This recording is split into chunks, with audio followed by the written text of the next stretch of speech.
Good morning, everybody. Amy here. Welcome to my channel. I have some updates today. First of all, I changed my channel name.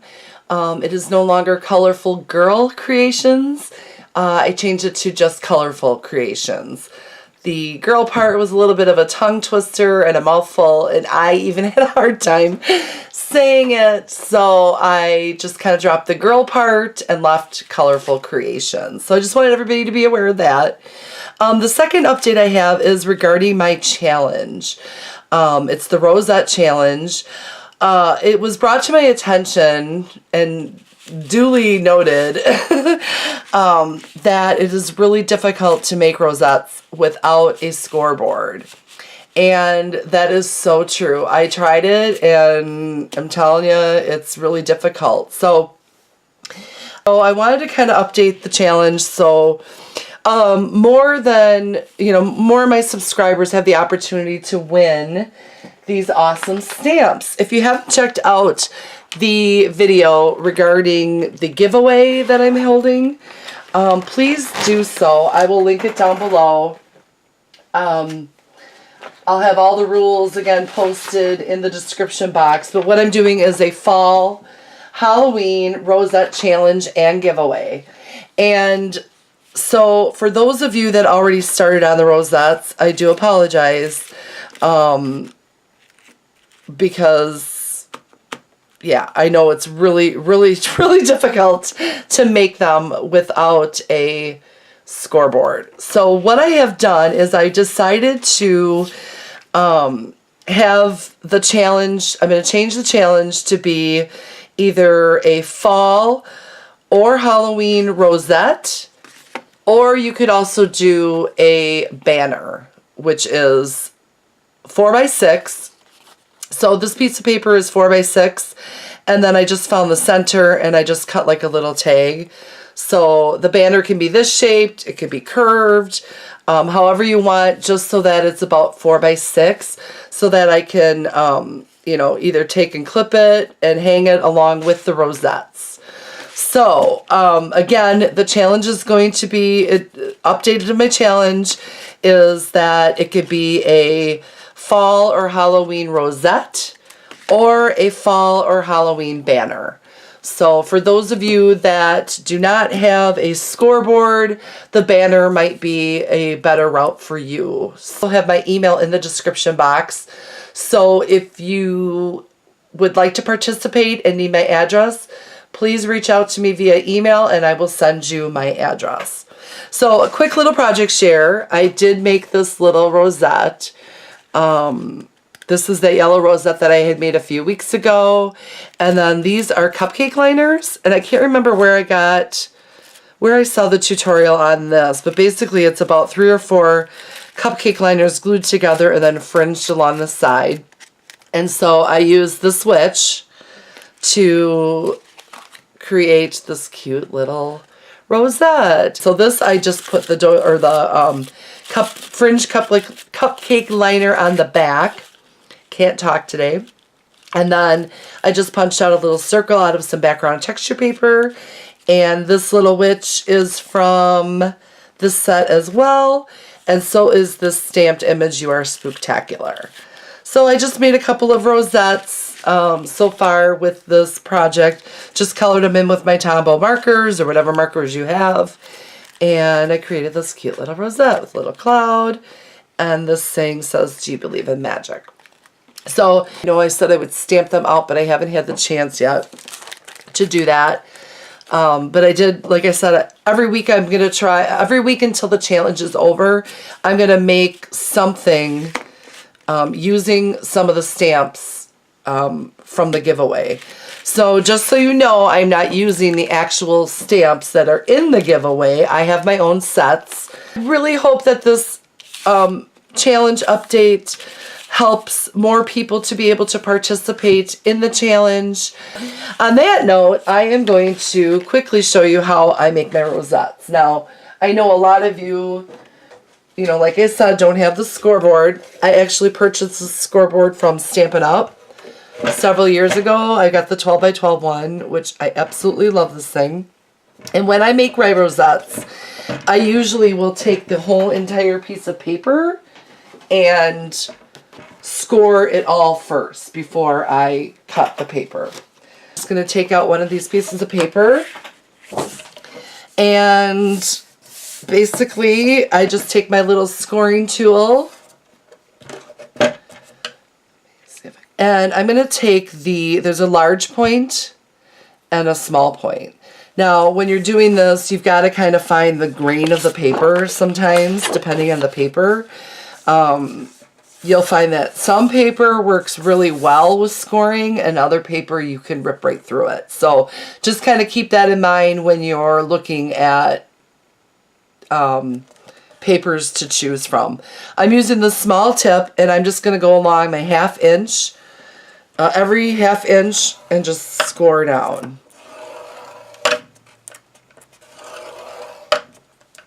And like I said, I'm just going to score the whole piece of paper. I find that is a lot easier. I can't remember who I got that tip from, but somebody that I watched suggested this, and I thought, well, jeepers, that's genius. Why didn't I think of that?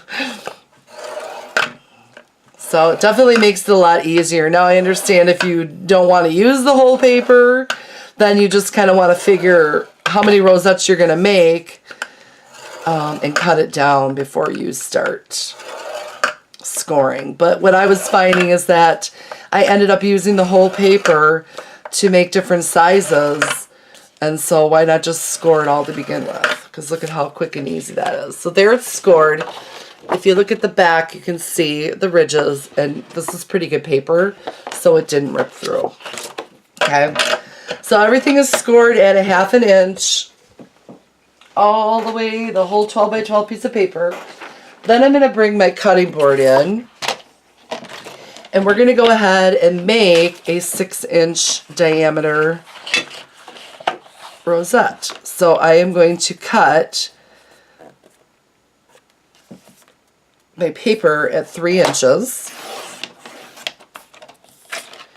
And then again at 3 inches. So for this size rosette, you really actually need 2 or 3 pieces of paper glued together. I'm just going to try it with 2, see how it works.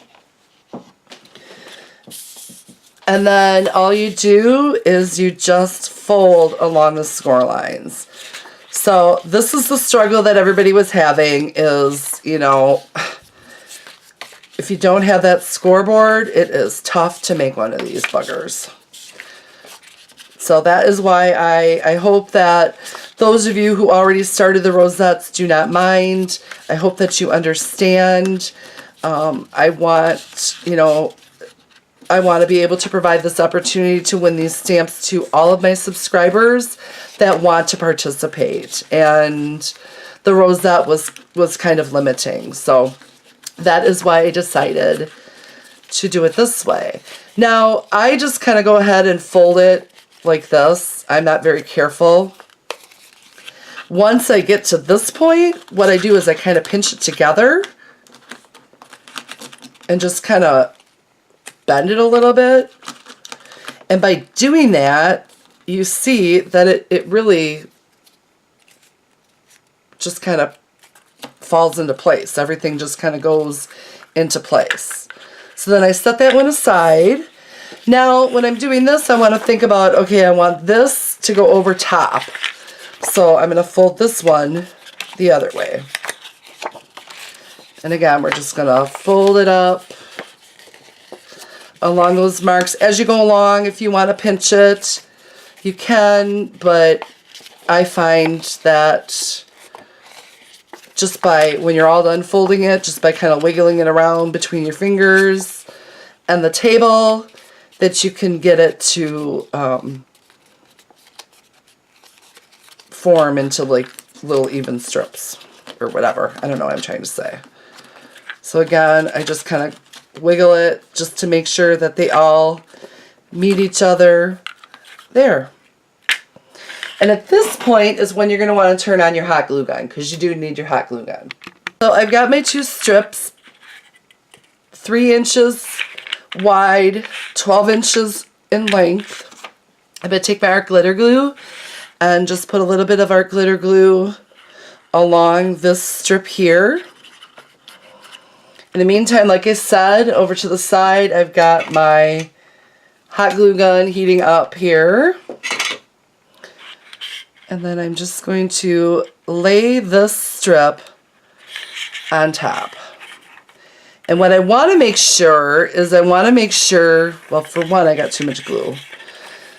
I want to make sure that these edges are flush. And then you can go ahead and just kind of squeeze that down. Scrunch the whole thing up again. There. Now I've got the 12-inch. So then we're going to go and we're going to pull it. And we're going to do the same thing here. We're going to glue this. You could use hot glue. But like I said, I'm waiting for my hot glue to heat up. What you really need the hot glue gun for is the center, to hold it all kind of in place. So again, I want to make sure that this is flush on this side and this side, because that will be poking out. I just give it a little bit of a squeeze.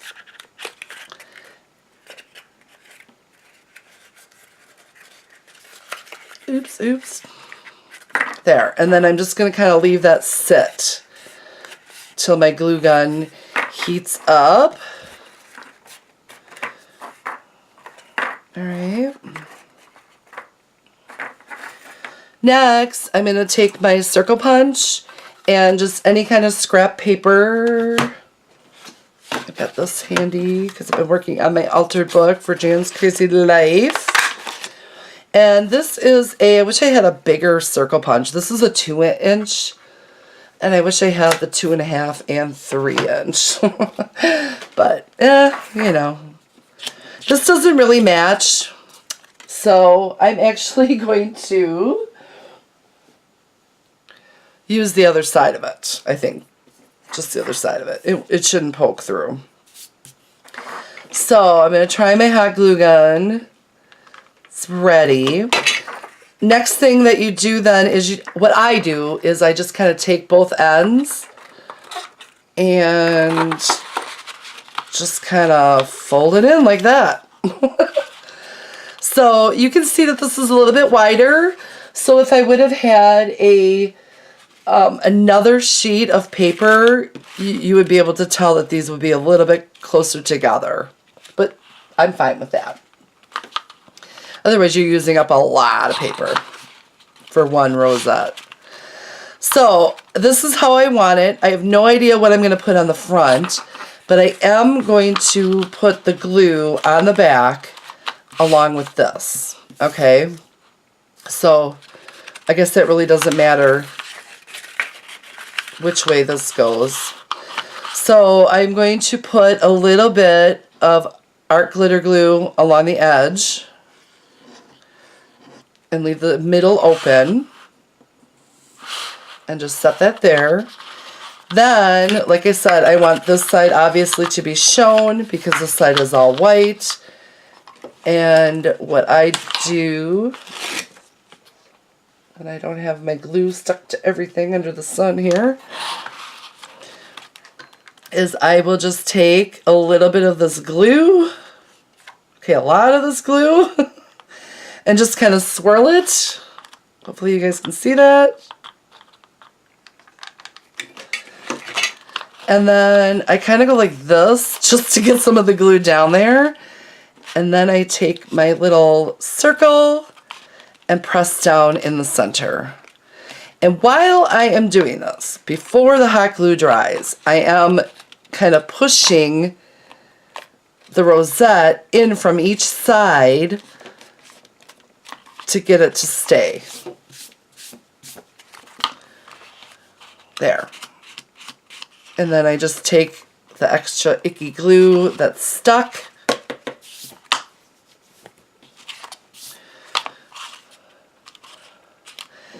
and then on this side I might take just a little bit more glue to try to push it down in there, because you are going to cover the center with something. I don't know what that is yet, but for now, what I usually do, just to make it look better till I decide what I want on the topper, is I will just take a piece of scrap paper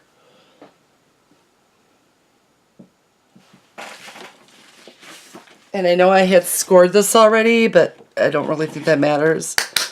And I'm just going to punch out a little bit of the center, put some glue on there, and press down in the center. Oops. Maybe take a little bit more hot glue. There. And then that way it just looks a little bit more put together until I decide. I've got some hot glue that is stuck inside this crease here. That will bug me. I don't normally like working with hot glue. I'm always burning my fingers and I hate the little strings that it leaves behind. But for this particular project, I don't see how you can get around using any other kind of glue unless it dries super quick. So there we go. There's our 6-inch rosette. Yep. Ta-da! Now I can decorate this any way I want and, you know, hang it in my craft room. So this one I might decorate with fall leaves because you got the tans and stuff in the background. But we'll see. So that is it, guys. Thank you so much for joining. Here are a couple other rosettes that I have created. I think you saw this one last week. And then, of course, the new one, the Halloween one. And then the wand. So I'm going to be on the hunt for some cute Halloween ribbon and some cute Halloween straws so that I can make up a bunch of these wands because I think they're super cute. So I will leave everything that I talked about today down in the description box below. Please give me a thumbs up if you like this video. Check out the other videos so that you can participate in the challenge. And I will see you in the next one. Thank you guys so much for joining. Talk to you later. Have a great start of your week. Bye.